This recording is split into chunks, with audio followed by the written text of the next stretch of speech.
Olá, bom dia a todos. Meu nome é Rodrigo Mendes, sou presidente do Instituto de Direito Privado. Nós hoje vamos debater um tema de maior relevância, super atual, interessante, que é a chamada Lei Geral de Proteção de Dados, né? Se a gente for olhar a questão dos dados, da informação na sociedade atual que nós vivemos, ela fica nós não conseguimos entender a nossa sociedade sem a visão e a perspectiva da informação e dos dados. Ela é moldada por toda essa trama de sentidos, informações, desinformações, por que não, né? E, enfim, isso vai impactando desde a mais comezinha relação privada até as relações do poder estatal, as relações empresariais, as relações sociais de uma forma em geral. E para discutir esse assunto, nós convidamos dois grandes juristas, dois grandes amigos, pessoas que estão aí à frente do debate a respeito da lei, né, que é o professor Juliano Maranhão, um colega lá da Faculdade de Direito, professor associado do Departamento de Teoria e Filosofia do Direito, e a professora Ana Frazão, professora de Direito Comercial da Universidade de Brasília, né? Eu, antes de dar a palavra aos meus amigos, já agradecendo aqui terem aceito o convite, né? Eu sempre lembro, quando lembro da questão dos dados, eu lembro de um livro que eu li há algum tempo atrás. O título era Burst, de um autor chamado Alberto Laszlo Barabasi, aquele cidadão que falava sobre a teoria das redes, né, dos passos de distância, você conhece o mundo todo, né? Ele começava um capítulo que para mim é muito ilustrativo dessa questão dos dados hoje em dia. Ele fala assim: olha, eu acordei e entrei no site tal. Aí botei o meu nome, o meu número o Social Security, né, que é o equivalente para fins de informação ao nosso CPF, e ali deu o meu nome, vários dias, eu entrei no dia ontem, ou no, o que representaria ontem, e mostrou que eu tomei o café com tais ingredientes que eu tirei da minha geladeira, eu saí de casa em tal horário, peguei o ônibus tal, entrei na minha sala na faculdade, atendi o aluno tal, tal, tal, tal, e ele fazia o relato do dia dele todo, né? E eu confesso que eu li aquilo lá e fiquei espantado. E aí ele termina o capítulo e fala assim: esse site não existe, mas só o fato de você achar que ele existe já assusta demais. Porque hoje a capacidade que nós temos para captar e trabalhar as informações, ela é quase sem limites. Então é esse acho que o objeto, o contexto no qual a gente vai entender um pouco os temas que serão tratados hoje pela manhã, né? Nós vamos iniciar com o Juliano Maranhão falando dos fundamentos constitucionais da proteção de dados e a dificuldade que o direito tem em lidar com a concentração do poder informacional, como utilizar essas questões relacionadas a informações. E, posteriormente, a Ana vai falar, no contexto da lei, do tema da manipulação, né? Nós podemos ver como ela pode ser abrangente, pervasiva, ou seja, pegar vários aspectos da vida social. Então, meus amigos, muito obrigado por terem aceito o convite. Juliano, com a palavra.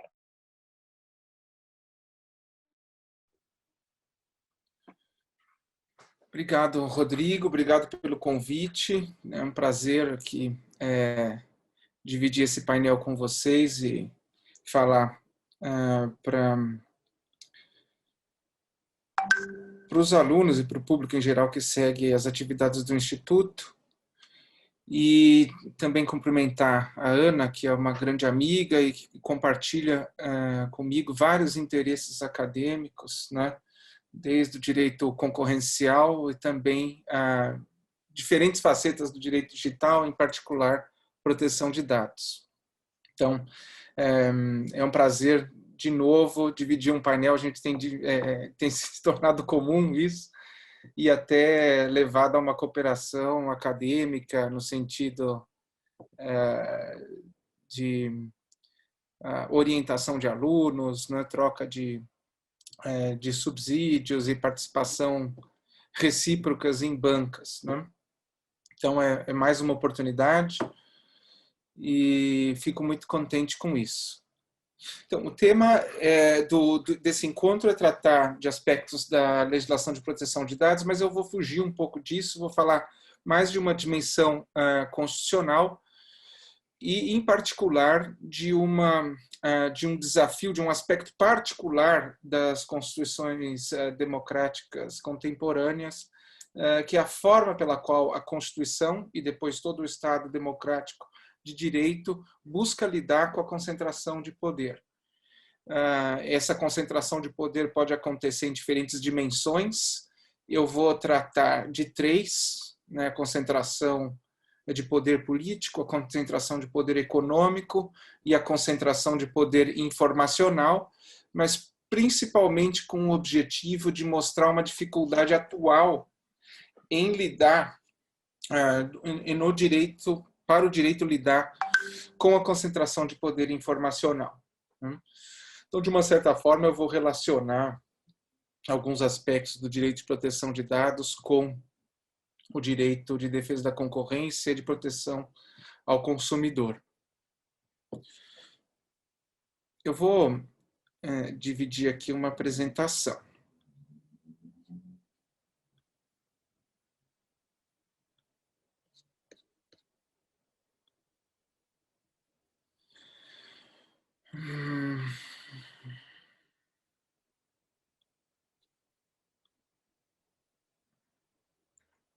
Bom, então, nessa discussão sobre concentração de poder nessas 3 esferas, política, a esfera econômica e a esfera informacional, lida-se, em particular, né, nesse esforço de lidar com a concentração de poder, algumas figuras ideais são construídas dentro de um ideal de soberania em uma construção democrática, né? No aspecto político, o ideal de soberania do cidadão; no aspecto econômico, o ideal de soberania do consumidor; e agora, na esfera informacional, a soberania ou autonomia informacional do sujeito de dado. Bom, esse desafio constitucional nessas 3 dimensões, digo 3 dimensões porque essas esferas de poder estão relacionadas e uma esfera de poder alimenta a outra, né? Quando eu falo em poder ou esfera de poder, eu penso no poder de tomada de decisões, né? O poder de tomada de decisões sobre o bem comum na esfera política, o poder de tomada de decisões econômicas sobre o que produzir, como produzir na esfera econômica, e o poder informacional no sentido de um poder de construção e influência da esfera pública, seja na produção de conteúdo, ou construção de conteúdo informacional na esfera pública, seja um poder de decisão acerca da distribuição dessa informação e formas de divulgação ou acesso a essa informação, né? Esses poderes e a concentração de poder de tomada de decisão nessas esferas, elas estão ligadas, né? O poder político, a orientação sobre o bem comum pode criar condições para a concentração do poder econômico. A concentração do poder econômico, ao criar grupos e sobrepor grupos de interesse, pode levar a uma influência direta na concentração do poder político. dentro do embate democrático entre grupos de interesse. Por sua vez, o poder político está diretamente ligado à informação e à formação de opinião na esfera pública, né? Então, a esfera pública afeta, né, o poder político e os recursos, né, políticos para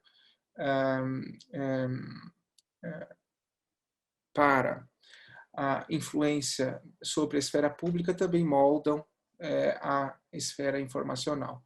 Também a esfera informacional e a esfera econômica estão ligadas, obviamente, na medida em que a informação é um ativo econômico relevante, principalmente na sociedade contemporânea. E, por outro lado, a produção e a construção da informação na esfera pública está ligada a organizações e entidades econômicas que produzem esse conteúdo.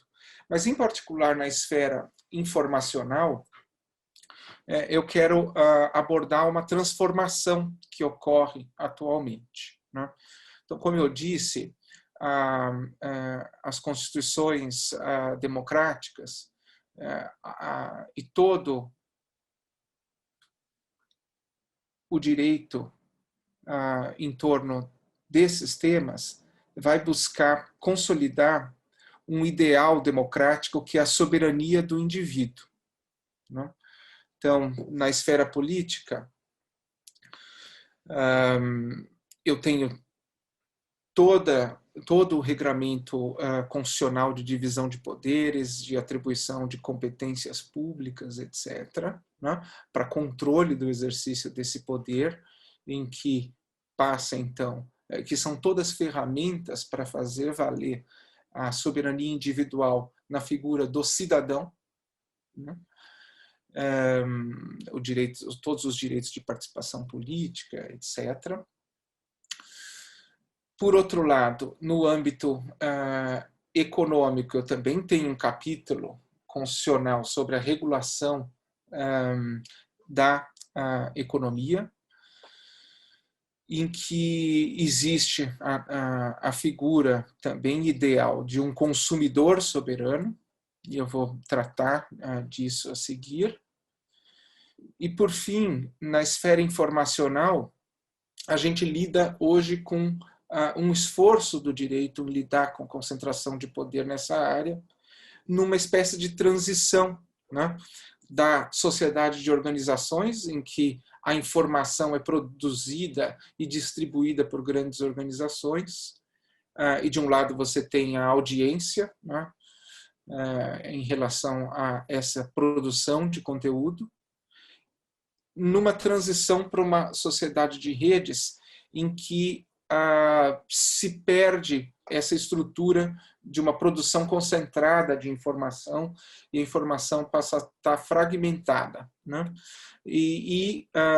No qual o direito de proteção de dados passa a ter um papel importante, né, na construção agora de uma figura que passa a ser, então, conhecida como a figura do sujeito do dado ou do titular do dado. É isso que eu quero abordar, né?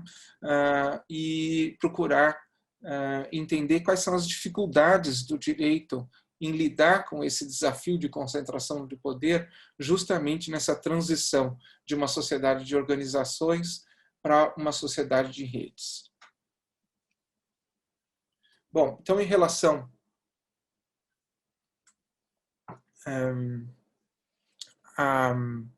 a essa relação entre poder político e econômico, né? Aqui eu tenho as figuras correspondentes do cidadão de um lado e do consumidor de outro, né? Toda a construção do direito de defesa da concorrência, direito de proteção ao consumidor, estão ligadas a esse controle, né, do poder econômico e do poder político, né? É importante lembrar que no nascedouro do direito da concorrência existia uma relação muito íntima entre poder econômico e poder político, que depois toda a teoria de análise concorrencial acabou por separar, né? O direito econômico acabaram por separar. Mas nos primórdios existia uma preocupação política clara, né, no nascimento do direito antitrust, com o controle de poder político que os grandes conglomerados passaram a deter de um lado e, por outro lado, o poder político dos sindicatos. Né? No começo, esses temas não estavam tão claramente separados. Para se ter uma ideia, as primeiras condenações por cartel foram de sindicatos. Né? A ideia de que os trabalhadores vendiam força de trabalho como um ativo, né? Dentro daquele contexto, no século XIX, de comoditização de tudo, também o trabalho foi comoditizado com essa ideia abstrata de venda de uma força de trabalho. Né? E os sindicatos concentravam esse ativo e, portanto, foram alvo do direito antitrust.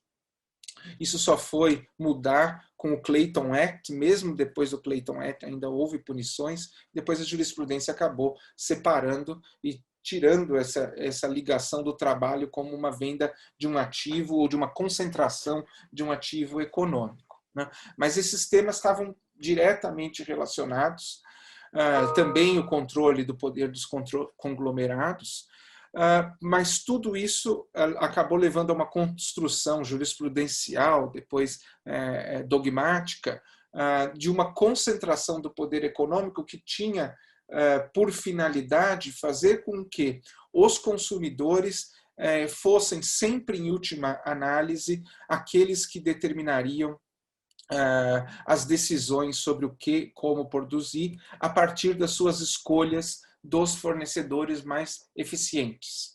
Então, ao garantir um ambiente competitivo de disputa por eficiência no atendimento dos desejos do consumidor, é que se construiu, agora com todas as ferramentas jurídicas, primeiro do direito da concorrência e depois da proteção ao consumidor, no sentido de buscar equilibrar uma assimetria de poder na relação entre o fornecedor e o consumidor, é que deram as ferramentas jurídicas, né, e institucionais dentro do Estado de Direito para garantir esse ideal de soberania do consumidor. É óbvio que eu falo num ideal, porque esse ideal ele não é alcançado, ele é em maior ou menor grau protegido e fomentado pelo direito, dentro do funcionamento do mercado. Eu destaquei esse livro aqui do Daniel Daimler, que é muito interessante, porque ele faz uma ponta já com a relação entre o poder político, econômico e informacional. Ele mostra como no final do século XIX, começo do século XX, nos Estados Unidos, houve uma campanha política na imprensa, no sentido de mexer com o imaginário e criar uma preocupação geral em relação à concentração de poder. Então, é nessa época que aparece o conglomerado como uma imagem do cracker, né? Aquela figura mitológica, né? De um polvo com vários tentáculos, alcançando diversos aspectos da produção de bens,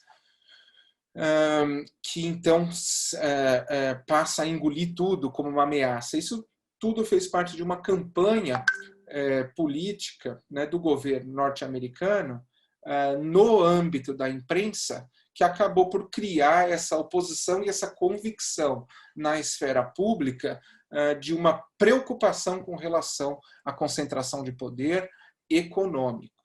Né? Essa é uma ideia que foi construída na esfera pública por meio de campanhas publicitárias que criaram essas figuras no imaginário popular e levaram, então, à produção de legislação e intervenções políticas para construção, então, legislativa e jurisprudencial também do direito concorrencial e de proteção ao consumidor. Então, aqui você já vê como essas esferas estão relacionadas e a esfera informacional, a esfera pública, também é fundamental na relação entre esses dois poderes. Bom, Agora, em relação à relação entre a esfera política e informacional, né?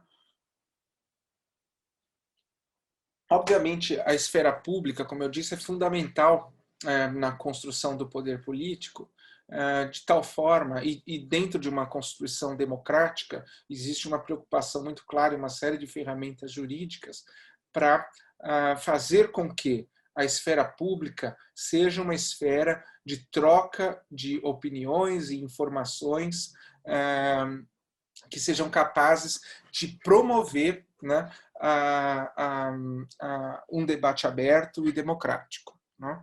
Então, e quais são as ferramentas jurídicas para que essa esfera informacional produza esse resultado dentro de um arcabouço jurídico construído no âmbito da sociedade de organizações, que é uma sociedade no qual a relação entre os indivíduos está intermediada por grandes organizações ou entidades, sejam públicas, seja privadas, né?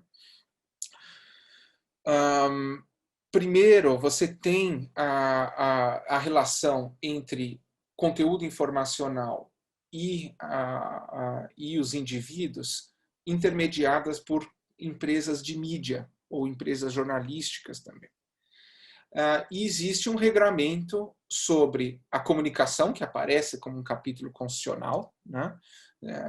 Naquilo que diz respeito à comunicação pública, seja jornalística, seja comunicação publicitária, toda essa esfera ela é prevista constitucionalmente nas constituições democráticas atuais e também por meio de uma regulação das mídias. E ela aparece de diferentes formas, por diferentes ferramentas. Primeiro, o reconhecimento e estipulação de uma responsabilidade das empresas de mídia pelo conteúdo que é veiculado. Então, conteúdo que possa ser ofensivo ou que possa provocar danos à empresa de comunicação, ela é responsável, né? Existe toda uma série de regras éticas e de formação que já na formação profissional do jornalista, ela já é construída, né? Que inclui, né, a fidedignidade das informações, a busca por diferenças de opinião, né, e assim por diante. De tal forma que essa produção de conteúdo pelas empresas de mídia tem todo esse regramento e cuidado em relação à busca de diversidade de opinião, de verificação de fontes e de transparência, né?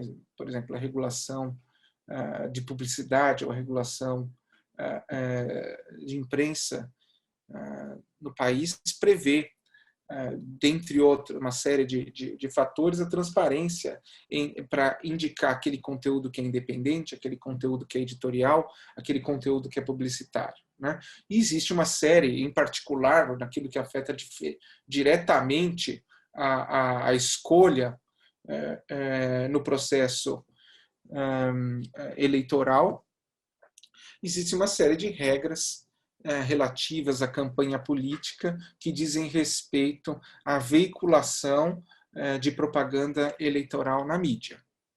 Então, existe todo esse arcabouço regulatório, que não fui exaustivo, mas apenas para exemplificar, que buscam garantir um espaço, uma esfera pública democrática, por meio de ferramentas jurídicas, que tem, por fim, base constitucional. Bom, na relação entre o poder econômico e o poder informacional, na sociedade de organizações, né, ela é uma relação mais harmônica. Por quê?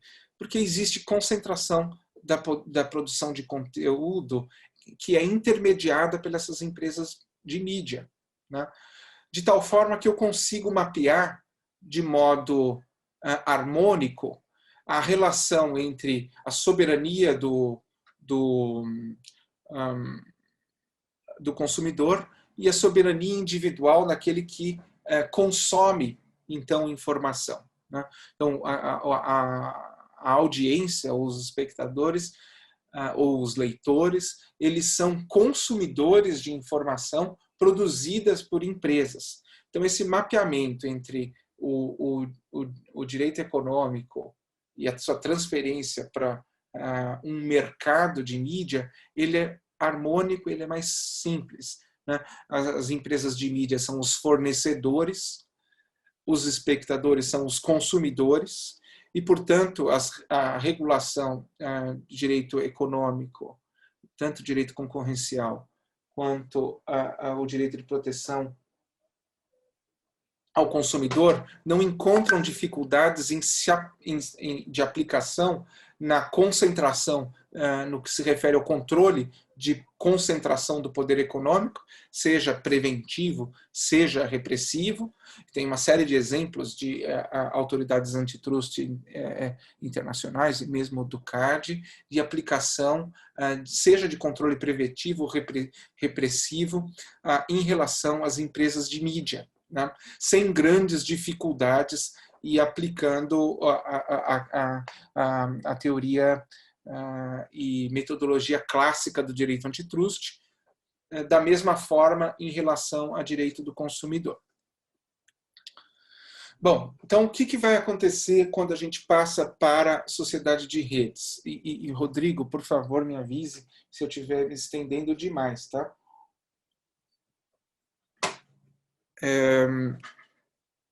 Então, o que vai acontecer com a mudança e essa transição para a sociedade de redes, né?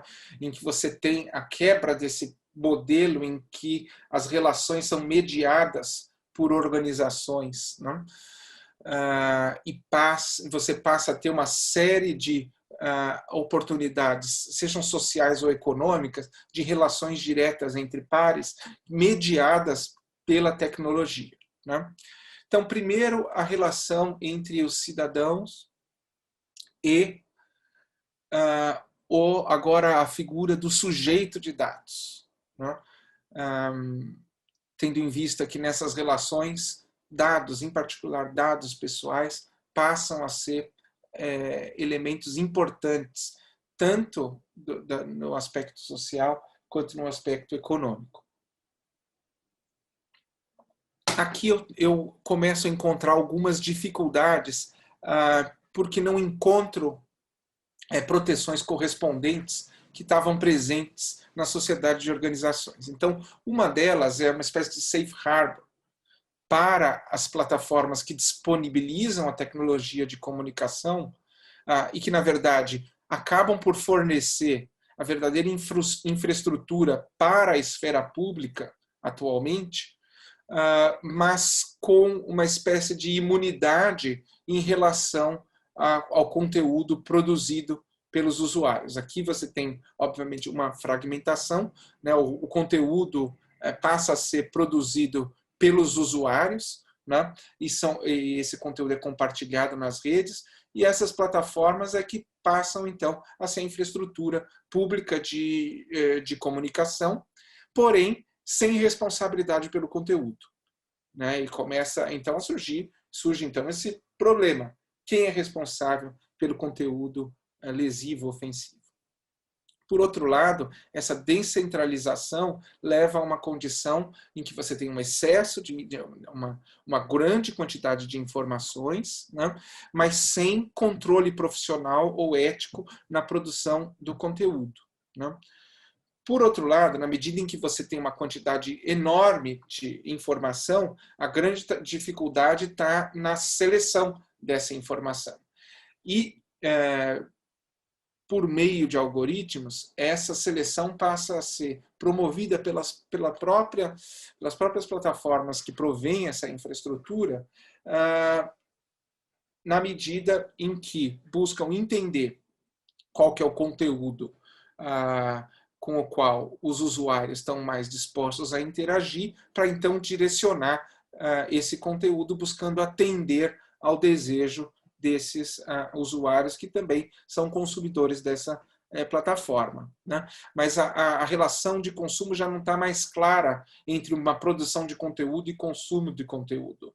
Existe um consumo daquela infraestrutura de comunicação, que por sua vez não é responsável pelo conteúdo, mas que por sua vez propaga o conteúdo e direciona, faz um certo filtro daquilo que é acessado, né? E esse filtro, na medida em que ele é pela vasta quantidade de informação, não poderia ser de forma diferente, ele é realizado por algoritmos que têm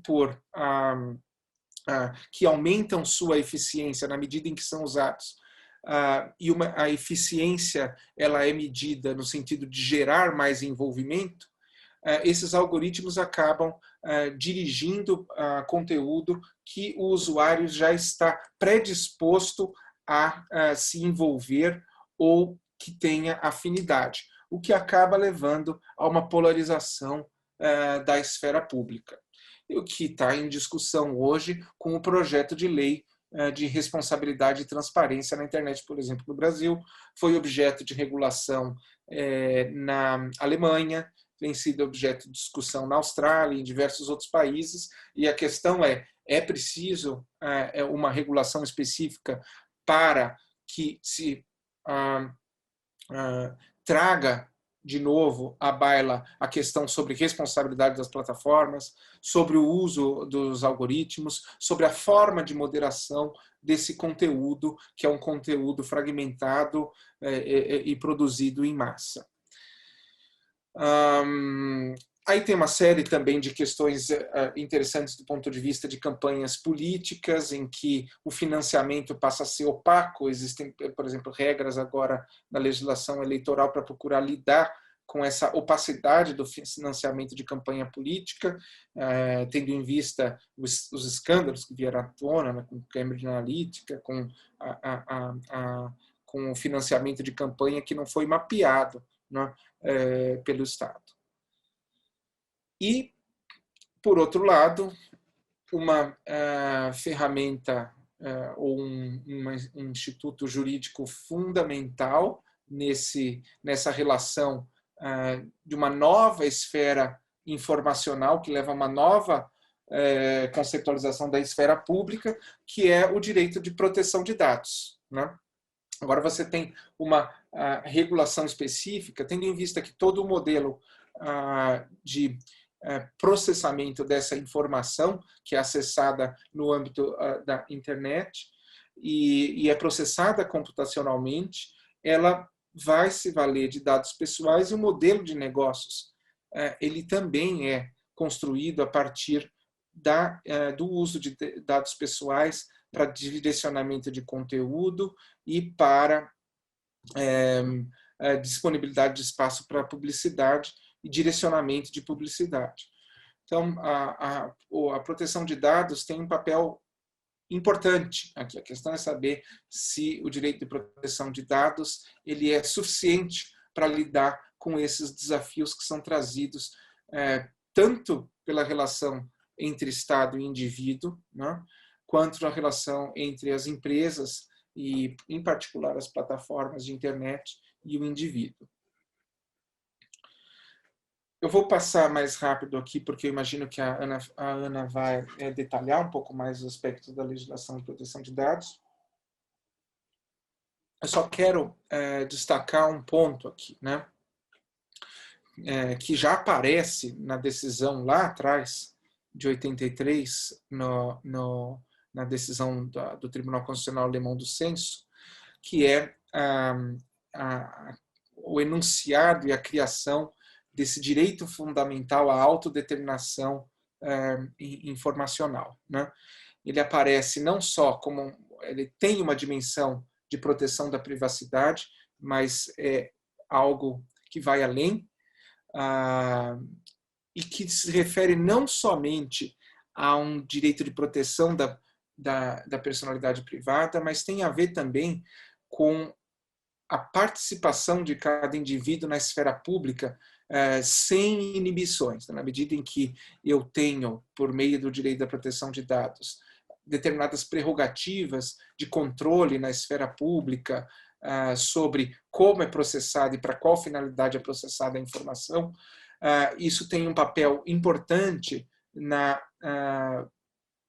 criação de condições de um certo controle do indivíduo sobre a sua autoapresentação na esfera pública e, portanto, promove uma participação mais ativa e desimpedida na esfera pública, o que garante um interesse democrático. Então, o direito à proteção de dados também tem um papel político importante de garantia não só da liberdade de expressão individual, mas da própria esfera pública. Por isso que ela tem uma dimensão de interesse coletivo e por isso que na legislação nós temos uma entidade pública defendendo os direitos dos titulares de dados pessoais. Isso porque existe uma dimensão coletiva e um interesse público de proteção, né?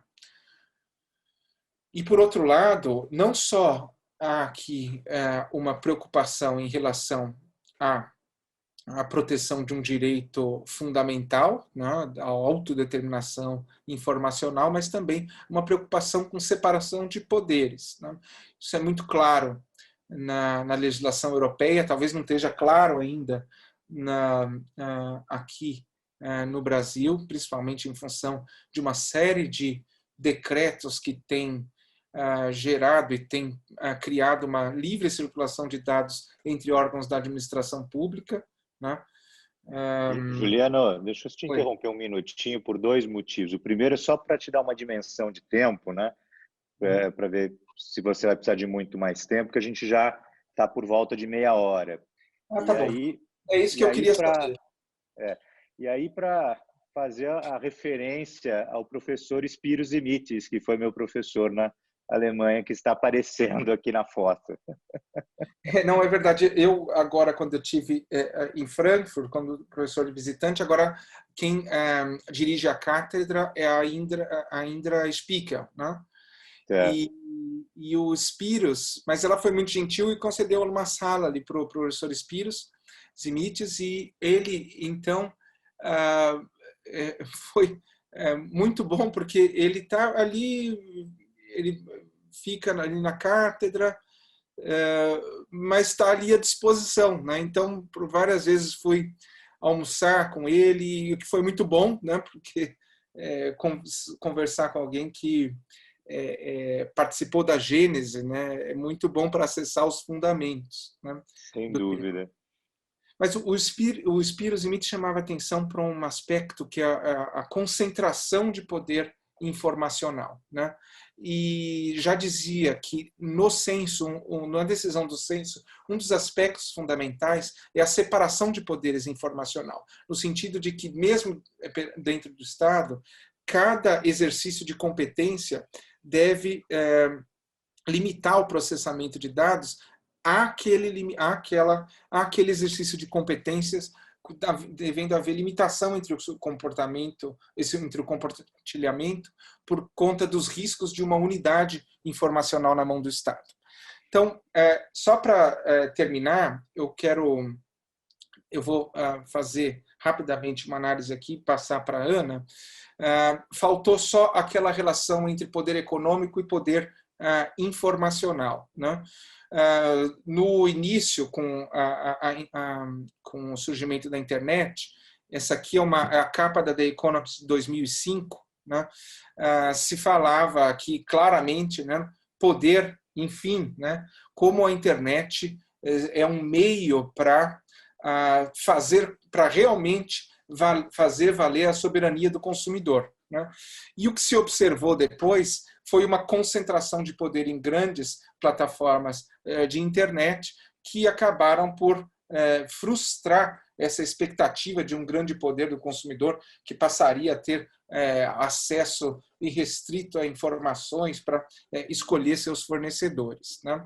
O que se observou a partir daí, né, é toda essa construção da economia de dados, né, em que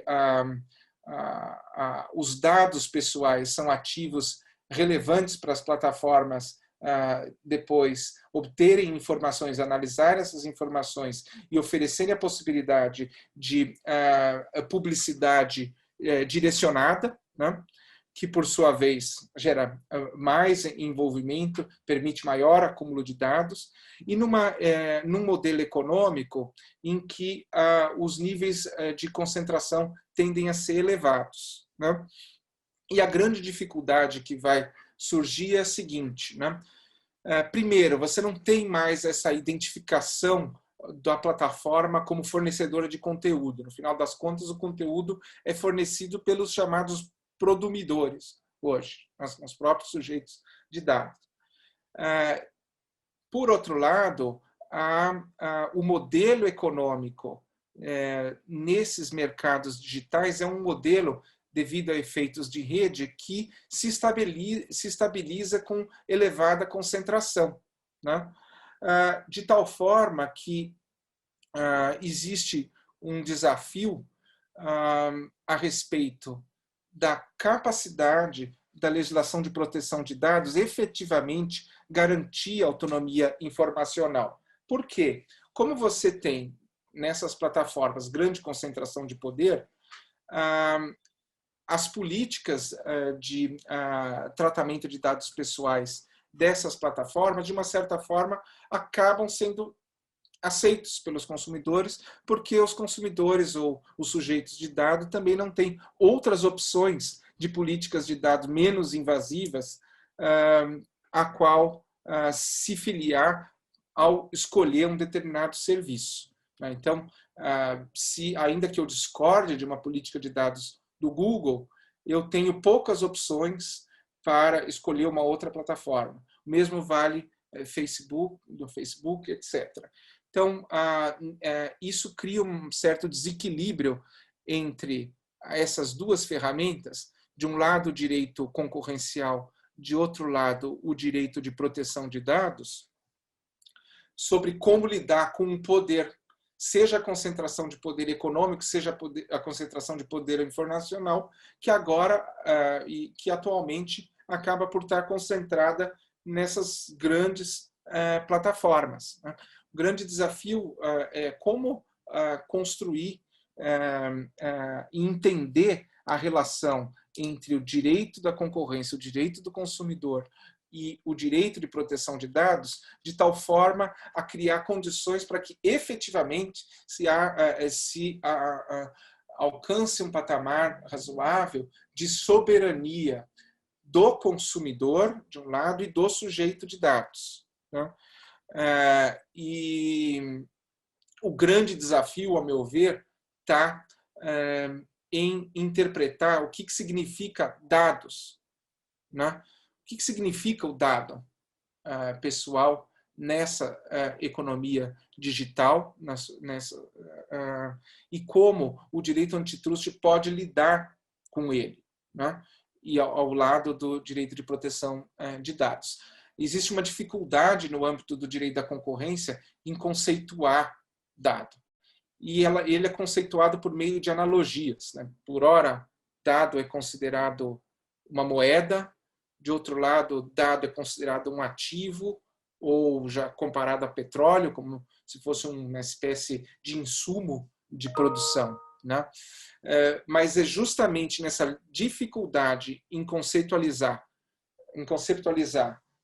dado que reside, a meu ver, a dificuldade em lidar com a concentração de poder. Se antes você tinha uma sociedade de organizações em que a produção de conteúdo era concentrada e a empresa de mídia era o fornecedor e aquele que consome a mídia, o consumidor, hoje você já tem essa dificuldade e, por outro lado, dado que é esse ativo, né, fica difícil de conceitualizar na metodologia antitruste tradicional, né? Que é muito voltada em termos de volume e poder financeiro. Agora, a gente tem que entender o que é esse poder econômico em termos de um poder de concentração de dados e de um poder informacional. Esse eu acho que é o grande desafio para o direito econômico e o direito de proteção de dados atualmente. Então, desculpe por me estender um pouco a mais e eu encerro por aqui. Imagina, Juliano, foi um prazer. Eu acho que isso como de costume, sempre ilustrativo, profundo, instrutivo. Acho que você sempre traz questões relevantes aqui para a gente refletir e com uma perspectiva muito singular no sentido de própria sua mesmo. Você é um pensador muito com um raciocínio muito fino, né? Eu lembro, só antes de passar a palavra para a Ana, eu queria registrar também a presença do Fábio Martins, que é diretor do Instituto. Só nesse momento saudosístico que você me permitiu com a foto do Spiros, né?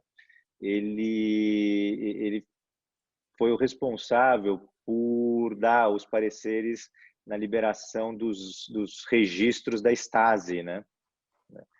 E eu lembro dele contando que ele condicionou a dar opinião jurídica depois de ouvir todas as gravações do Stasi. Então você imagina o trabalho que ele não se... O Stasi é a polícia da Alemanha Oriental, né? E ele diz o seguinte, que eram umas coisas absurdas que se ouvia, assim, eram horas e horas de fita em que às vezes se falava alguma coisa simplesmente para justificar que houve gravação. Então o Spiros tem essa história toda aí de lidar com essas questões que realmente eu fiquei contente com a sua referência a ele. Ana, conte-nos sobre a manipulação. Bom, antes de mais nada, Rodrigo, deixa eu te cumprimentar muito especialmente, agradecer pelo convite. É muito bom estar aqui ao lado de dois grandes amigos, dois grandes e destacados juristas. Então, fica aqui o registro do meu carinho, da minha admiração por você e também pelo professor Juliano, que, como disse, temos muitas afinidades de pesquisa e eu tenho tido o prazer de sempre acompanhar o trabalho dele, de estar junto com ele em alguns eventos, também sempre aprendendo e refletindo sobre tantos pontos interessantes que eles nos traz. E ao ouvir essa apresentação também tão interessante, tão única, como o Rodrigo muito bem colocou, eu lembrei de duas questões que permeiam muito também daquilo que eu vou falar. Né? Uma delas, num livro relativamente recente, cujo próprio título é bastante instigante, né? É o Capital is Dead, em que ele nos provoca a pensar se hoje, além de toda aquela camada superior que, por assim dizer, paira sobre os agentes econômicos concretos, mas que muitas vezes é quem efetivamente decide. Até então a gente pensava nesses assuntos a partir de uma perspectiva do capitalismo financeiro, portanto, com um olhar muito atento a investidores institucionais, fundos de investimento e etc. Mas se acima dessa camada hoje já não haveria uma camada aí sim dos agentes que detêm o controle informacional, que foi um ponto muito bem salientado na explanação do professor Juliano.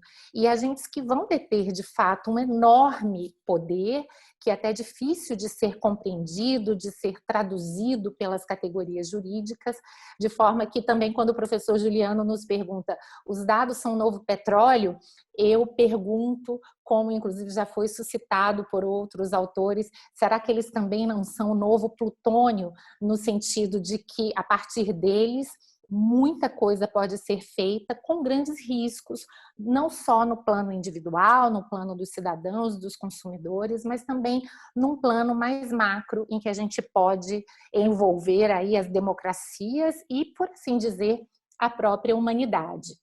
E é dentro dessa perspectiva que eu acho que é muito convergente com que eu havia me proposto a falar hoje, é que eu vou procurar tratar dessas discussões sobre a LGPD a partir desse enfoque da manipulação, que sem dúvida nenhuma é um dos principais riscos que uma economia movida a dados e que vai se traduzir também numa sociedade movida a dados, numa política movida a dados, enfim, os riscos que se apresentam para o nosso tempo. E eu gostaria de começar salientando que manipulação é uma palavra suficientemente ampla e quando a gente analisa os negócios de dados e as suas repercussões sobre a vida das pessoas, a gente vai poder pensar nessa manipulação pelo menos de 3 formas distintas. E eu vou procurar me dedicar a cada uma delas, procurando mostrar também os links e as relações que elas apresentam com a LGPD. A primeira delas é o que eu chamaria de uma certa manipulação externa, em que os destinos e as escolhas dos cidadãos passam a ser tomados e decididos não por eles próprios, mas por outros agentes. Então, diante de um capitalismo movido a dados, que é baseado na extração de dados, e é interessante que essa expressão tem sido muito utilizada por vários autores para mostrar que, pelo menos até o presente momento, a maior parte dessa coleta de dados ela é feita sem o consentimento e sem, muitas vezes, nem mesmo o conhecimento por parte dos titulares desses dados. E daí porque a expressão é extração mesmo.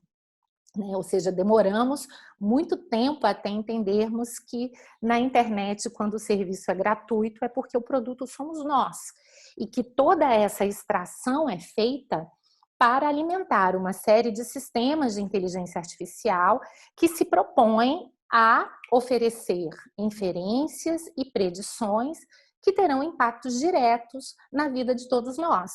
Então, são esses sistemas que hoje podem decidir, no âmbito empresarial, por exemplo, quem vai ser contratado, quem vai ser promovido, quem vai ser demitido, quem vai ser atropelado num eventual conflito que envolva um carro autônomo, quem vai ter crédito e a que taxas, quem terá determinados potenciais. Imagine, então, essa utilização em um mercado de trabalho. E os riscos de passarmos a viver o que o Harari, que é um autor que eu particularmente gosto muito, ele chama de um determinismo de dados, ou um dataísmo, uma ditadura de dados, em que sejam, então, esses sistemas que decidam o futuro e as possibilidades de cada um dos cidadãos. Então, hoje nós sabemos que até mesmo orientação sexual, aspectos mais íntimos da personalidade, podem ser inferidos com um razoável grau de acurácia a partir, por exemplo, de reconhecimento facial. Nós sabemos que muitos desses sistemas, principalmente se não bem desenhados ou não bem acompanhados na sua evolução, vão poder manter e reforçar uma série de preconceitos. E daí alguns estudos que mostram que talvez os efeitos mais deletérios dessa nossa nova forma de delegar decisões para sistemas de inteligência artificial sejam exatamente sobre minorias e sobre populações mais pobres. E tudo isso acontece com um grau considerável de opacidade, o que nos leva a preocupações de todas as sortes, porque os algoritmos erram e muitas vezes cometem erros grosseiros, e a partir desses erros, uma série de injustiças e problemas podem acontecer com as pessoas que foram submetidas a esses julgamentos errados, mas também eles preocupam quando acertam, porque às vezes ao acertar, eles estão revelando características que os cidadãos nem mesmo têm consciência de que as têm, ou se têm consciência não gostariam que elas fossem reveladas. Então vejam que há uma série de aspectos envolvidos nessa trama, como o professor Rodrigo muito bem mencionou no início da nossa exposição. Há inúmeros desafios a serem enfrentados, a começar pela inteligibilidade desses sistemas de inteligência artificial. E esses desafios não são banais, porque quando imaginamos uma decisão algorítmica, vamos ter que considerar que há diversos óbices, tanto de ordem técnica, como a própria complexidade da decisão, como também de ordem jurídica, como é o caso do segredo comercial, que vão dificultar uma compreensão absoluta de todos esses mecanismos. Mas, ao mesmo tempo, uma legislação como a nossa LGPD, como o GDPR europeu, eles nos mostram a necessidade de assegurarmos, pelo menos, o que se chama de inteligibilidade.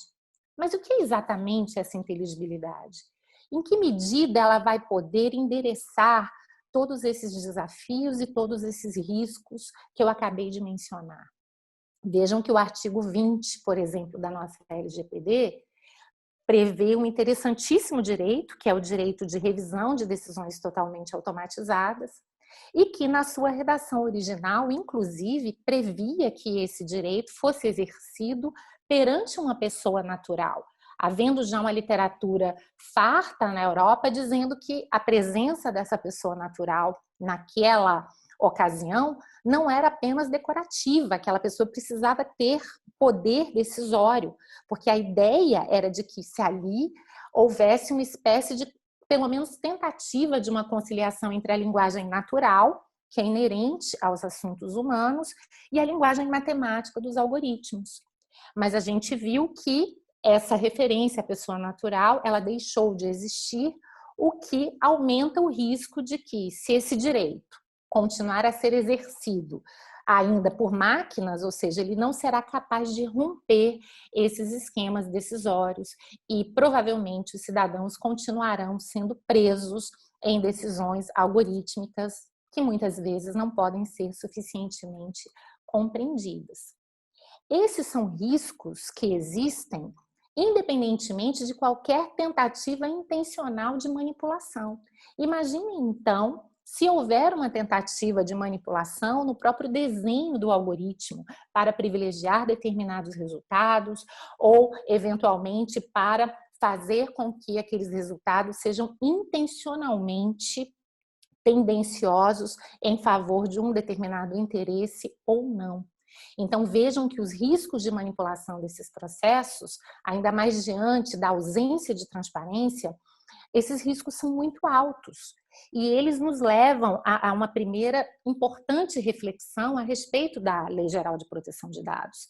Quando falamos hoje em proteção de dados ou em governança de dados, estamos falando de algo que é muito maior do que a proteção da privacidade. Ainda mais se entendermos a privacidade a partir daquela noção mais clássica de intimidade. Quando falamos hoje de governança de dados, nós falamos de proteção de liberdade, de igualdade, nós falamos de não discriminação, nós falamos dos riscos do dataísmo. Nós falamos também de um autocontrole informacional que muitas vezes hoje é difícil até diante das possibilidades tecnológicas. Hoje mesmo, um pouco antes de entrar nessa sessão, eu vi uma notícia recente da BBC falando de um problema de deepfakes e de um determinado sistema de inteligência artificial que teria criado nudes falsos de 100 mil mulheres que passaram a ser compartilhados em redes. E aí provar o que é verdade, o que é mentira, e imaginarmos os danos e as repercussões que isso pode ocasionar para a vida das pessoas concretas que estão vendo supostas fotos suas nuas, ainda que mentirosas, mas o fato é que para as pessoas que receberão essas fotos terão uma repercussão muito diferente. Então vejam que estamos falando aqui de algo muito mais amplo do que intimidade. E é por essa razão que muitos autores já dizem que se esse assunto não for o mais importante, certamente é um dos assuntos mais importantes da nossa época. Agora eu vou passar para uma outra forma de manipulação que eu acho que vai ter aí um diálogo muito direto com o que o professor Juliano já nos colocou, que é a manipulação informacional, que é a influência indevida que decorre a partir do controle da informação, que também é um ponto muito importante. Foi muito bom que o professor Juliano tenha iniciado essa sessão, nos explicando aqui sobre várias das formas como isso pode acontecer. E também apontando como hoje a gente já tem uma visão muito diferente da internet do que aquela que havia na década de 90, quando a internet era vista como uma grande promessa de democracia, de ampla e livre circulação de conteúdos.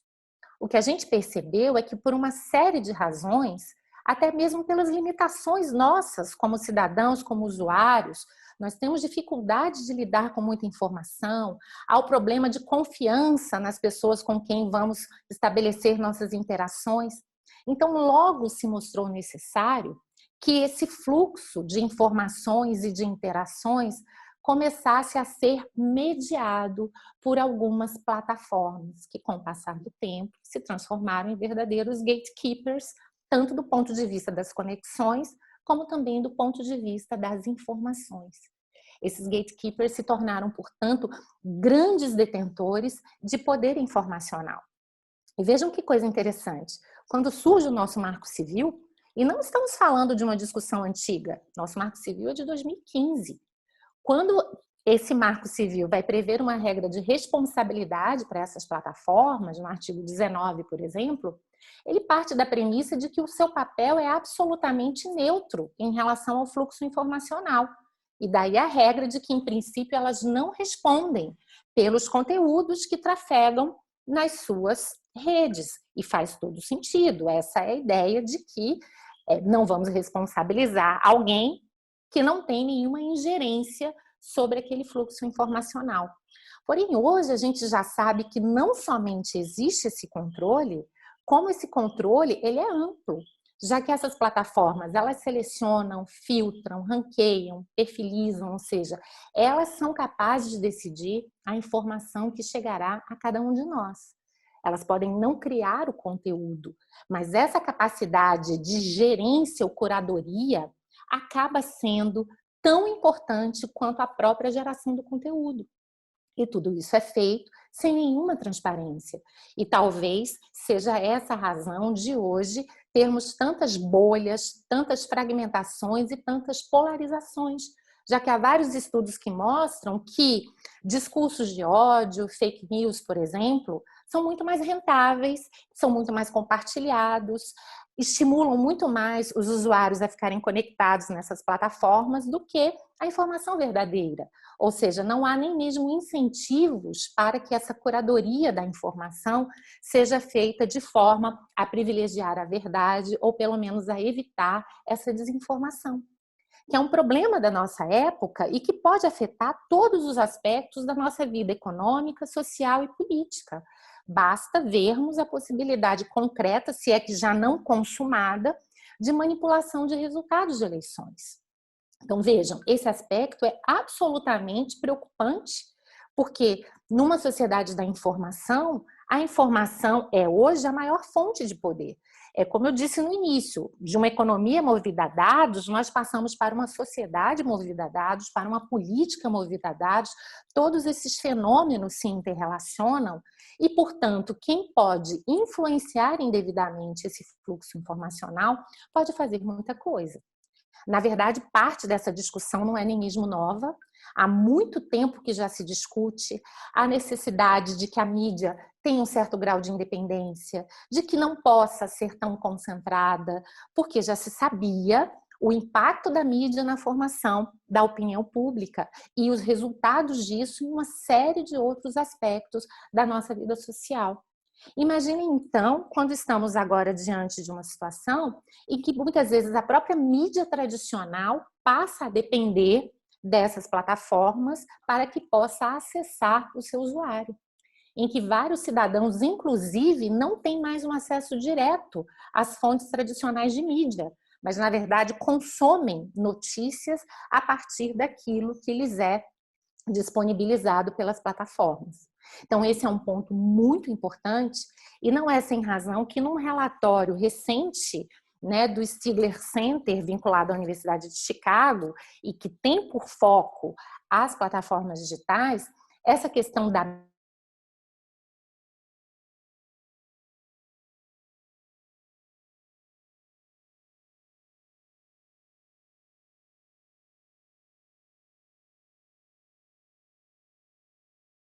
de framings, nudges, opções default, a fim de que esses consumidores possam, por exemplo, adquirir produtos, mesmo quando eles não querem ou não têm tanta intenção em adquirir esses produtos.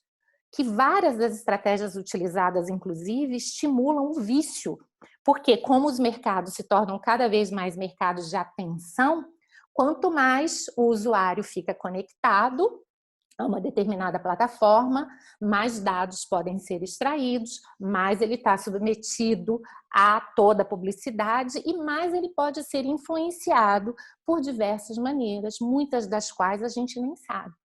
Aliás, esse aspecto é tão interessante, já que o professor Juliano trouxe algumas considerações muito importantes de concorrência, alguns dizem que apesar dessas diversas plataformas, especialmente as grandes, terem diversas atividades, a rigor, elas concorrem no mercado comum, que é o mercado de tempo, é o mercado de atenção. Todas elas disputam a nossa atenção. Alguns diriam que, na verdade, o mercado não é nem só de tempo, nem de atenção, mas também é um mercado de consciência. E voltando, então, hoje, todo o foco das discussões é saber em que medida o poder econômico pode levar a um poder informacional, em que medida esses dois aspectos estão relacionados, e em que medida esses dois aspectos, uma vez juntos, podem também se traduzir em poder político. E é por essa razão que esse mesmo relatório do Stigler Center reconhece que provavelmente Google e Facebook são os agentes políticos mais poderosos do nosso tempo, porque congregam 5 características que não só possibilitam a captura de políticos, a interferência direta na regulação, como também impediriam efetiva supervisão democrática. Então, os fatores que são mencionados são dinheiro, já que o imenso poder econômico que eles têm possibilita todo tipo de lobby e captura de políticos e reguladores. O segundo fator, a mídia, o que permite a esses agentes moldar o discurso público e, inclusive, definir como determinados políticos podem alcançar seus eleitores potenciais. O fator complexidade, porque o tamanho e opacidade desses entes impede o desenvolvimento de ferramentas regulatórias efetivas, porque essas plataformas usam inúmeras assimetrias informacionais para bypassar, a expressão usada no relatório é essa, né, o bypass, uma série de regulações. A conectividade, porque cada vez mais todos dependem dessas plataformas, inclusive o próprio Estado, inclusive os próprios governos, e esses agentes podem usar suas bases para desafiar qualquer iniciativa política que eles entendam que lhes é desvantajosa, além de um argumento que é muito peculiar à situação norte-americana, né, de que essas plataformas são campeões nacionais, então há questões geopolíticas muito interessantes ali e é uma dificuldade adicional para se tentar pensar nesse tipo de questão. Mas vejam, a conclusão básica desse relatório é que essa concentração de poder que hoje se projeta no campo econômico, midiático, político e de dados, ela é potencialmente extremamente perigosa para a democracia, até em razão das inúmeras possibilidades dela poder ser utilizada contra cidadãos, como ocorre, eles mostram diversos exemplos da exploração do que nós chamamos, né, de dark patterns, no incentivo ao vício da internet e mesmo na manipulação digital, que é o que eu vou falar na sequência. Então, há um pensamento do relatório que me impactou muito, em que eles chegam à conclusão que nós estamos substituindo a nossa habilidade de moldar as nossas democracias, estamos colocando essa habilidade em poucas mãos de indivíduos em relação aos quais não há nenhum tipo de accountability.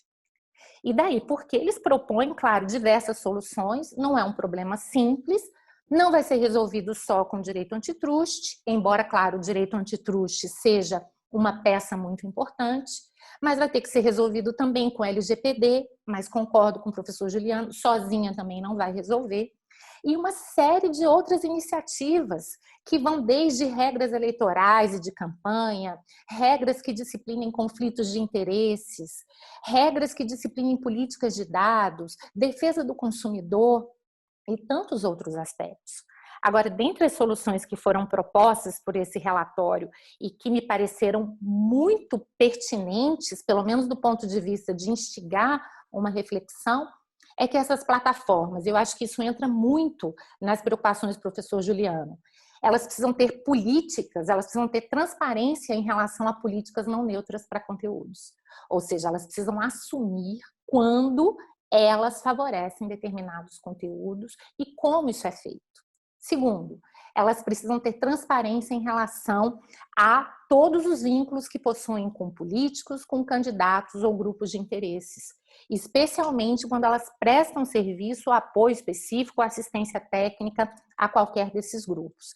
E um terceiro ponto que eu achei particularmente interessante, a transparência no que diz respeito às relações das plataformas com a academia, a fim de conferir transparência aos projetos que são financiados e o que iria além, abrangeria até ações de caridade e também de doações.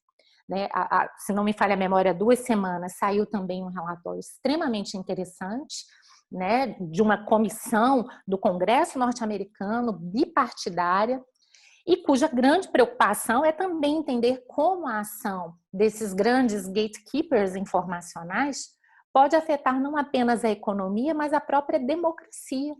E a grande conclusão foi de que há consistentes evidências de que o poder econômico desses agentes, de fato, não só apenas pode trazer diversos problemas para os mercados, mas também enfraquece a democracia e coloca a democracia em risco. Então, isso é muito interessante, porque a gente percebe, mais uma vez, então, voltando ao foco da LGPD, não estamos falando hoje mais apenas de proteção de intimidade. Estamos falando de proteção de livre-arbítrio, de cidadania, de democracia. E aqui a gente já faz um link com a manipulação digital, que é a última parte da minha fala. Vejam, eu estou fazendo aqui uma distinção porque a influência ou a manipulação informacional, eu ainda parto da premissa de que houve uma decisão consciente do usuário, ainda que a partir das informações incorretas. Então, dentro das informações disponíveis, ele foi capaz de tomar autonomamente uma decisão. Na manipulação digital, a gente rompe essa questão. Não há mais aí uma tomada autônoma de decisão. Existem técnicas e estratégias que fazem com que nem mesmo a autonomia seja mantida. Portanto, o consumidor, o usuário, o cidadão é capaz de tomar uma decisão que lhe é induzida ou influenciada indevidamente sem ter consciência desse processo. Como isso acontece? Na verdade, há muito tempo que a psicologia comportamental já aponta os nossos diversos vieses, as nossas diversas vulnerabilidades. Há muito tempo que a neurociência também já mostra como, a partir do conhecimento sobre o funcionamento do cérebro, é possível manipular diretamente esse processo decisório, muitas vezes até no nível do subconsciente.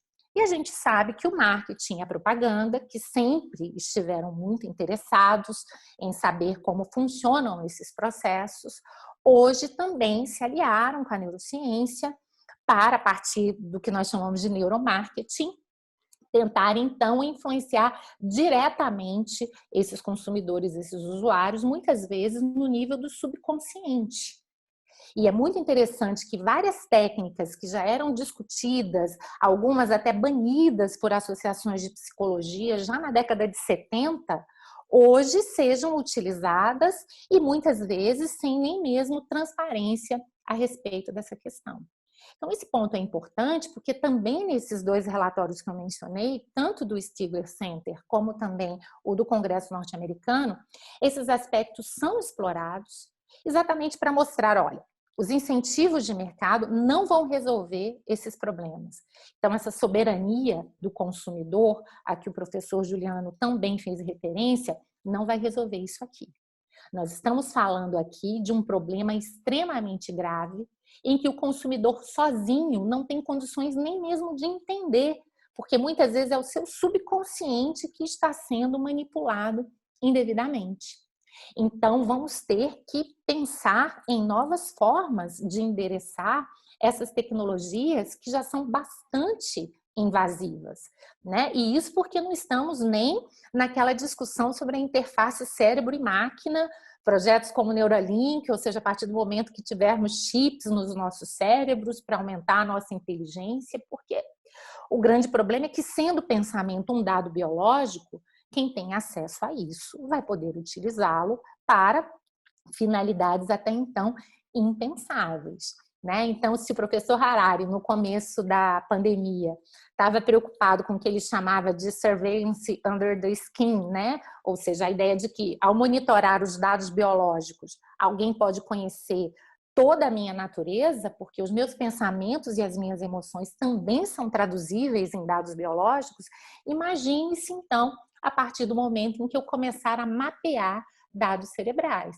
E vejam, a rigor, hoje a tecnologia já está muito avançada nesse sentido e há vários sistemas de inteligência artificial já preparados para ler mentes a partir das nossas reações, da forma como gesticulamos, de uma série de movimentos faciais e mesmo da expressão corporal. Então, esse é um assunto, ao meu ver, absolutamente importante. Alguns autores hoje já se referem ao que chamam de neurocapitalismo, e a ideia de que ao neurocapitalismo nós teríamos que pensar também em neurodireitos, a começar com a liberdade cognitiva e livre-arbítrio, a começar com aquela ideia de privacidade mental, ou seja, o que vai abranger inclusive informações inconscientes e involuntárias, a ideia de uma integridade pessoal, ou seja, uma proteção contra possíveis intervenções possibilitadas pela tecnologia, e uma proteção mais ampla contra a manipulação. Porque nesse ponto, qual é a diferença entre a manipulação digital e o mero marketing? O marketing personalizado, que já é extremamente agressivo, ele identifica preferências do consumidor para tentar acioná-lo diretamente e influenciá-lo. Na manipulação digital, o que se quer é decidir pelos consumidores, ou seja, é suprimir o próprio processo decisório, é suprimir, então, o livre-arbítrio. Então, vejam que aqui a gente casa esse tipo de discussão com o que eu acho que seja talvez um dos grandes objetivos de uma governança de dados e, consequentemente, de uma lei geral de proteção de dados, que é a preservação da própria individualidade, que é a preservação do próprio livre-arbítrio, que hoje, na verdade, está sendo atacado, como eu procurei mostrar aqui, sob diversas frentes, que vão desde sistemas algoritmos que podem estar sendo manipulados para favorecer ou prejudicar determinadas pessoas e que, de alguma maneira, vão influenciar nos nossos destinos sem que saibamos ao certo como isso acontece. Depois vem a manipulação informacional, que é extremamente poderosa, e agora a influência direta, ou seja, a substituição do nosso processo decisório, que passa a ser feito por outros agentes, sem que nem mesmo nós tenhamos consciência. Vejam que, do ponto de vista pedagógico, eu separei as discussões, mas esses processos podem acontecer todos eles ao mesmo tempo, de forma que um vai potencializando o outro. Então, acho que é um momento realmente extremamente importante para pensarmos como a LGPD ela é importante, que respostas ela pode dar para várias dessas nossas angústias e dificuldades, mas lembrando aqui que a LGPD sozinha não resolverá. Em primeiro lugar, porque todos nós, ainda mais com a nossa experiência como brasileiros, sabemos o saldo de leis que são ineficazes. Aliás, a questão da corrupção é um grande exemplo. Tivemos lei anticorrupção, tivemos lei mudando as estatais e até hoje nos deparamos com situações com dinheiro na cueca e tantas outras, o que mostra claramente que as instituições estão sujeitas a um processo de modificação muito mais complexo e que muitas vezes uma mera lei não é suficiente. Não que ela não seja importante, ela é, mas mesmo assim ela precisa ser efetiva. Mesmo sendo efetiva, certamente haverá necessidade de outras iniciativas e o que eu acho muito importante, há necessidade especialmente de uma maior conscientização por parte das pessoas do que pode ser feito a partir dos dados, a fim de que elas possam, dentro do possível, exercer de uma maneira mais plena a sua autodeterminação informacional. Então, professor Rodrigo, eu acho que eram essas as colocações que eu teria a fazer, são muito mais dúvidas, perguntas, do que propriamente respostas ou certezas, mas eu achei que seria interessante compartilhar isso aqui com você, com o professor Juliano, com todo o seu público, agradecendo mais uma vez pela oportunidade. Obrigada. Ana, muito obrigado pela exposição, pode parecer chover no molhado, mas você sabe o quanto eu sofro de sincericídio patológico. É brilhante a sua exposição, como sempre, né? E eu acho que o grande valor quando nós vamos debater temas desse tipo é exatamente saber levantar as perguntas, o que você fez com a maestria que lhe é peculiar. Convido aos participantes, né, a fazerem perguntas também. Nós temos aqui um recurso que chama Q&A no Zoom, que já temos aqui duas perguntas formuladas que eu já vou abrir, né? Mas não obstante essas duas, fiquem à vontade. E Ana, eu tinha essa sua impressão mesmo de que a corrupção ainda está solta, mas andaram falando por aí que acabou. Né? Porque vem a lei e resolve tudo, né, Rodrigo? Pois é. Enfim, muda-se tudo para nada mudar. Exatamente. Gato para Lampedusa está muito atual. Bom, a Aline Fonseca tem uma pergunta, né? Eu vou começar antes com a do Cláudio, só porque ele pediu a indicação do livro que eu mencionei, que é o Bursts, e eu coloquei na resposta o link também para o Amazon, né? Para ter identificação do livro, quem tiver interesse. E a Aline faz a seguinte pergunta: parabéns aos palestrantes, gostaria de saber se o direito à proteção de dados pode ser classificado como um direito transindividual, considerando que o tratamento de dados parece interferir em interesses que extrapolam a dimensão individual. Então, eu ofereço aí essa pergunta a vocês, incrementando, porque sempre que vem essa expressão trans, né, eu sempre lembro em transnacional. E em matéria de informação e de regulação sobre a informação, eu acho que esse tema não pode sair de perspectiva. Ou seja, se o tema em si já é difícil, ainda mais em uma situação muito sem fronteiras, em que os estados às vezes não têm um controle, e a própria lei procura tratar de uma certa maneira disso, ou seja, o que é objeto é o que foi produzido aqui, o que foi objeto de tratamento aqui. Então, se vocês puderem comentar sobre essa dupla perspectiva do trans, ou seja, o transindividual e o transnacional como um desafio na regulação, eu agradeceria. Se a gente puder, de repente, começar com a Ana. Né? Perfeito. Eu acho que as duas questões são muito interessantes. Começando então com a questão do transindividual. Eu não tenho a menor dúvida de que existe sim essa dimensão. Então, como eu procurei colocar na minha explicação, nós estamos falando, em última análise, da democracia, né? Ou seja, nós estamos falando de interesses que transcendem enormemente ao interesse privado desses titulares. Porém, é importante deixar claro que, ao dizer isso, eu não estou equiparando esses direitos a direitos difusos, porque aqui o elemento individual também é muito importante. Então, o elemento de autodeterminação, a possibilidade de que esse tipo de situação seja reconhecido como uma situação jurídica individual, que vai poder ser plenamente tutelada pelo titular para todos os efeitos, eu acho fundamental e não pode sair do nosso cenário.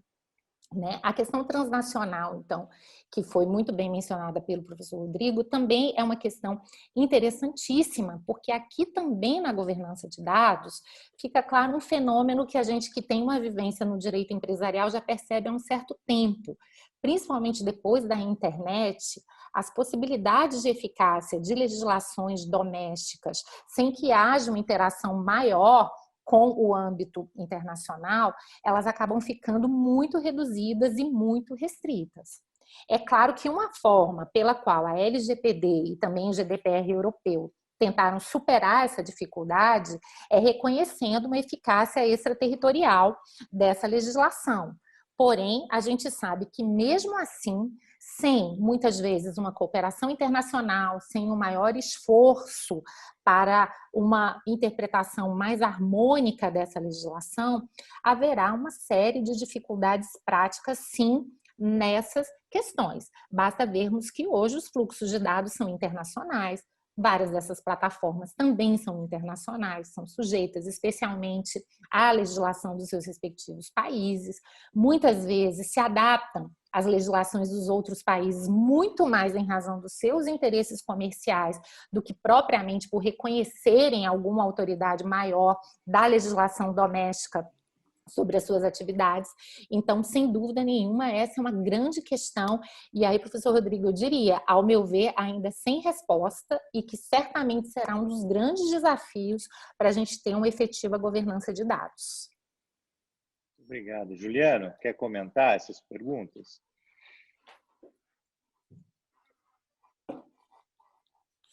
Olha, acho que já está ativado o microfone. Bom, sem dúvida tem uma dimensão transindividual e isso já aparece de forma muito clara na decisão que é considerada um marco para a proteção de dados, que é a decisão do censo, né, pelo Tribunal Constitucional Alemão, né? Ali é que foi construído esse conceito de um direito fundamental à autodeterminação informacional, né? Por que o tribunal alemão não tomou a decisão com base, por exemplo, no direito à vida privada, já disponível, expresso na Constituição alemã, ou o direito à liberdade da expressão, ou o direito ao livre desenvolvimento da personalidade, que são direitos fundamentais, mas ligados a uma esfera individual. Justamente porque o tribunal percebeu que existia uma outra dimensão envolvida e que, portanto, havia necessidade de derivar um novo direito fundamental.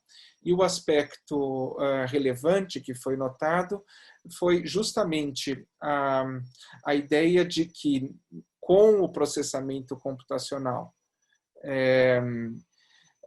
poderia a possibilidade de formação de perfis, né?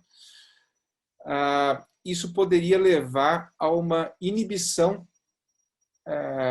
da atuação individual na esfera pública. E uma atuação livre dos cidadãos na esfera pública, sem qualquer efeito inibitório que viria de um desconhecimento sobre quais dados ou qual a construção do perfil que seja autoridades públicas ou entidades privadas formam de cada cidadão, isso poderia ter um impacto deletério ao ambiente democrático e à esfera pública. Então, aqui você tem uma dimensão clara, transindividual, que já aparece lá. E, além disso, né, ali é uma decisão que você tem numa época ainda sem o impacto da internet, né? Mas as decisões mais recentes evoluíram na jurisprudência alemã para um reconhecimento a partir da autodeterminação informacional, para uma formulação de um novo direito fundamental que foi conhecido lá como o direito à tecnologia da informação, ou, de uma forma mais extensa, né, o direito à confidencialidade e integridade dos sistemas informáticos. Porque o que acontece ali já nessa dimensão é o reconhecimento de que a construção, o desenvolvimento da personalidade, ela depende desses sistemas informáticos. Então, aqui existe também uma dimensão que não é só individual, mas uma dimensão de confiança coletiva naqueles meios tecnológicos pelos quais se travam as comunicações individuais. E isso tem uma dimensão coletiva. Esse é um julgado do Hofmann-Riem, que ele conduziu, e recentemente num artigo, Hofmann-Riem reconhece que esse direito fundamental à tecnologia da informação também teria uma dimensão, também seria aplicável à inteligência artificial, né? No sentido de uma preocupação com boas decisões por parte da inteligência artificial e uma governança da inteligência artificial. Então, aqui, eu acho que esse tema é muito importante de se entender. Eu acho que, por exemplo, na discussão sobre o caso do bloqueio do WhatsApp no STF, eu até escrevi um artigo curto sobre isso, que saiu no Valor. A questão, de certa forma, está mal posta porque ela é pensada numa oposição ou ponderação entre um direito individual à comunicação pelo WhatsApp, usando essa ferramenta, e, por outro lado, a preocupação de ordem pública com a segurança e com as investigações criminais. A meu ver, a questão está mal posta, porque você não tem de um lado o privado com o público. Na verdade, a intervenção e a criação de possíveis acessos excepcionais pelo Estado a uma plataforma de comunicação que é a plataforma mais utilizada, uma plataforma pública relevante, ela pode criar uma condição de desconfiança da ferramenta de comunicação. E a gente tem que pensar que hoje essa esfera de comunicação e as esferas virtuais que são possibilitadas, né, as plataformas, elas se tornaram hoje não só ferramentas de comunicação, mas são os espaços virtuais que são criados passaram a ser o verdadeiro palco para exercício dos direitos fundamentais em geral. Então, a tecnologia hoje passa a ter uma dimensão, ela é a condição para o exercício de direitos fundamentais. E é isso que está em jogo numa discussão como uma possibilidade de vigilância do Estado ao WhatsApp ou a outras plataformas, né? Então, isso tudo tem uma dimensão muito maior do que o balanço de direitos individuais e sua proteção em relação ao Estado. Você tem uma dimensão transindividual clara. Muito bom, muito obrigado. Nós temos mais uma pergunta, mas o Fábio Martins queria fazer uma pergunta também. Fábio, você não quer colocar e depois eu faço a pergunta do Cláudio? Lógico, Rodrigo. Obrigado pela palavra aí. Antes de mais nada, agradecer pela disponibilidade da professora Ana e do professor Juliano. Eu sempre aprendo muito, as minhas anotações aqui são várias. E eu queria endereçar minha pergunta para a professora Ana, até aproveitando a experiência aí dela direta no CAD, porque, como vocês dois bem disseram, esse é um problema que envolve discussão de concorrência, discussão de direito do consumidor, discussão de proteção de dados, e aí a gente começa a ter uma grande discussão, é um capitalismo de dados agora, e aí pegando um gancho também do que o professor Juliano falou, o que eu tenho que considerar para fins concorrenciais, qual é esse conceito de dados que eu vou trazer, e aí a professora também, Ana, quando fala mercado de atenção, de tempo, de consciência, tem várias perguntas aí que estão postas, mas o que eu queria tentar, e aí eu peço até desculpa pela minha pergunta, porque é uma grande inquietação que eu tenho também, a gente precisa tentar resolver esse problema, né? Então, assim, e a ideia é ver como a gente vai tentar resolver esse problema. O que a gente vê na experiência internacional são as autoridades europeias com medidas anticoncorrenciais. Essa semana teve o caso aí dos Estados Unidos contra o Google na discussão de posição dominante sobre o mercado de pesquisa e publicidade. O que eu queria ver com a professora Ana é como a professora Ana vê uma possibilidade de tentativa de solução desse problema. É via concorrencial mesmo?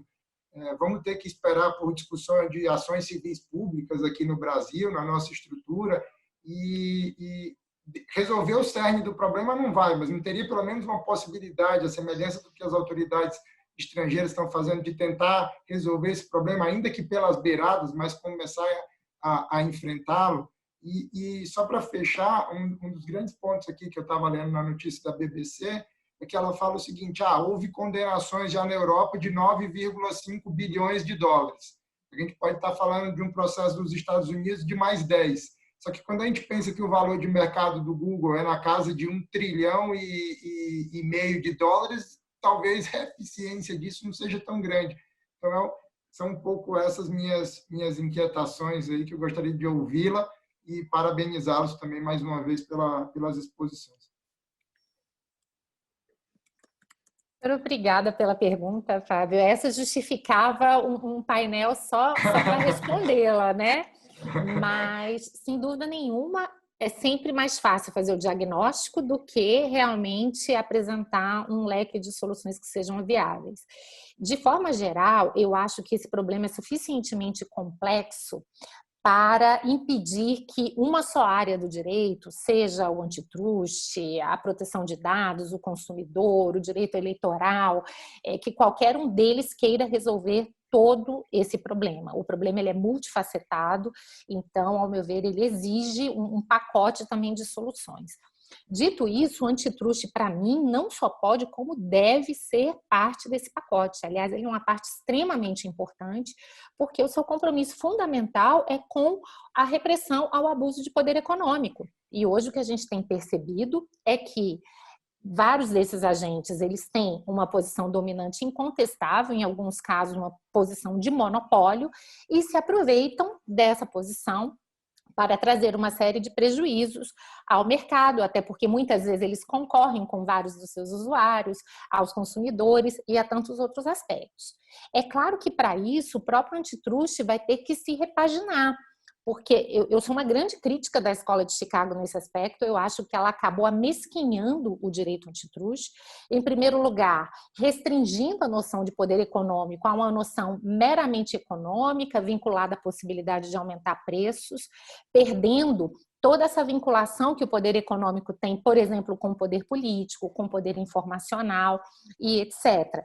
E é claro que a crítica à Escola de Chicago, ela independe propriamente das plataformas digitais, mas ela acabou sendo potencializada com todos os problemas que surgiram nos mercados digitais, mostrando que o antitruste talvez tenha que recobrar as suas finalidades anteriores, ou seja, de pensar em dispersar de alguma maneira o poder econômico, ou pelo menos controlar a sua utilização indevida por qualquer que seja o mecanismo, não só o mecanismo de aumento de preços, e que há mais questões envolvidas no direito antitruste do que simplesmente o bem-estar do consumidor, especialmente quando esse bem-estar do consumidor, ele também, mais uma vez, é restrito a essa ótica de preço baixo. E muitas vezes não leva em considerações aspectos como a degradação da sua privacidade. Então, é claro que não é fácil para que o antitruste resolva isso. Isso vai envolver uma reflexão sobre os seus objetivos, sobre uma adaptação da metodologia do antitruste, que está muito vinculada ainda a esses objetivos de Chicago, né, e precisaria ser reatualizada para incorporar esses outros aspectos. E me parece que aqui a multidisciplinaridade vai ser fundamental, porque não é só a economia que nos dá condições de entender o poder, especialmente quando estamos falando num poder com essa magnitude, que envolve a informação, que envolve a influência direta nos assuntos da nação ou do mundo. As ciências sociais, a filosofia e tantas outras áreas do saber vão ser fundamentais, a comunicação, a própria sociologia e tantas outras, né, ciência política, formas de exercício do poder. Eu acho que isso vai ser fundamental para isso. A grande dificuldade é como incorporar essas coisas a partir de uma metodologia que seja segura, que seja simples, dentro do possível. Mas eu acho que se nós gostássemos de coisas simples, a gente não teria escolhido o direito. Então, eu parto da premissa que essa complexidade faz um pouco parte do jogo e a gente não pode optar pela segurança ao preço do reducionismo e da simplificação. Então, o antitruste, sim, tem que avançar, ainda que com cuidados para não assumir riscos excessivos. E só uma última observação a respeito dessa sua informação. Veja que, às vezes, uma alteração da regra da responsabilidade das plataformas pelos conteúdos que transitam, e me refiro aqui especificamente ao artigo 19 do Marco Civil, já poderia trazer um enorme impacto na forma como essas plataformas organizam a informação, um cuidado maior com a desinformação, com fake news e tantos outros aspectos. Então, até regras de responsabilidade civil, ao meu ver, podem ter uma importância extremamente grande nesse pacote que, ao meu ver, né, precisa ser pensado para resolver em conjunto um problema tão difícil. O tema realmente, Fábio, eu poderia falar sobre ele horas, eu tentei aqui ser bastante sucinta, se tiver qualquer outro ponto, eu estou aqui à sua Não, disposição. ótimo. E, Rodrigo, se me permite só mais um ponto também, o 19 Pois não. vai entrar na pauta do STF logo mais, né, para discussão a respeito da constitucionalidade, extensão dele. Eu acho que esse debate no STF já vai ser um debate bastante interessante também. Sem dúvida. Haverá várias discussões lá que suscitaram grande reflexão depois. Mas estou satisfeitíssimo, professora. Obrigado. Prazer. Muito obrigado. Eu vejo que o Juliano já deu uma resposta ao Cláudio, né? Só para a gente deixar registrado. O Cláudio perguntava, quando se fala hoje em vigilância por câmera sendo utilizado, seria necessário uma legislação específica ou apenas a LGPD é suficiente? Aí o Juliano responde, né? No que se refere ao uso de câmeras e tecnologia de reconhecimento facial com coleta de dados para finalidade de investigação criminal, a LGPD não é aplicável. Foi criada na Câmara de Deputados uma comissão para elaboração do projeto de lei específico para a proteção de dados pessoais em investigações criminais. Então, vou considerar e agradeço já ao Juliano por ter respondido e me ajudado a gestão do tempo aqui, porque nosso tempo está realmente chegando muito próximo do fim e do almoço, né? Que talvez seja mais importante do que o fim. Quer dizer, sem o almoço é o fim, né? Antes de encerrar, eu gostaria só de fazer uma comunicação aos participantes. O Instituto vai promover um evento na semana que vem, né, no dia 29, às 11 horas da manhã, com o título Covid, Direito Privado, Reflexões. Né? Nós fizemos um já com esse título, em que nós convidamos 2 professores portugueses, o Miguel Pestana de Vasconcelos e a Mariana Costa, para tratar sobre como é que eles, enfim, vários temas, né? Insolvência, reequilíbrio de contratos, estão vendo a questão da pandemia. Né? E essa edição, o Fábio, que organizou, para quem eu agradeço já ter organizado esse evento, que certamente vai ser muito importante, nós vamos fazer isso com 2 professores italianos, né? O Cláudio Sconamilio, conhecido de todos, né, que é professor de Direito Privado na Universidade degli Studi di Roma, Tor Vergata, e advogado, e o Fabrício Piraino, professor de Direito Privado na Universidade de Palermo, né? Vai ser mediado pelo Fábio aqui, eu tenho certeza que vão ser discutidos temas assim da maior relevância por 2 juristas de grande expressão, né? O Fabrício Piraino, de grande expressão, mas pouco conhecido entre nós, mas o Cláudio Scolamínio já é alguém de muita repercussão entre os brasileiros, né? Então, estão todos convidados, a divulgação e os links de inscrição vão ser divulgados a partir de hoje já, tá? Então, eu convido a todos a participarem desse próximo evento. Agradeço mais uma vez a minha amiga Ana Frazão, ao meu amigo Juliano Maranhão, pelas brilhantes exposições. Certamente foi muito esclarecedor, muito instrutivo e deixa aqui o apetite para mais discussões, seja desse tema ou seja de outros, com os participantes que vão estar sempre convidados aqui às atividades do IDIP. Bom, muito obrigado, meus amigos. E eu aproveito só em razão do tempo para agradecer a participação de todos aí e encerrar a nossa participação. Muito obrigado. Obrigada, um prazer.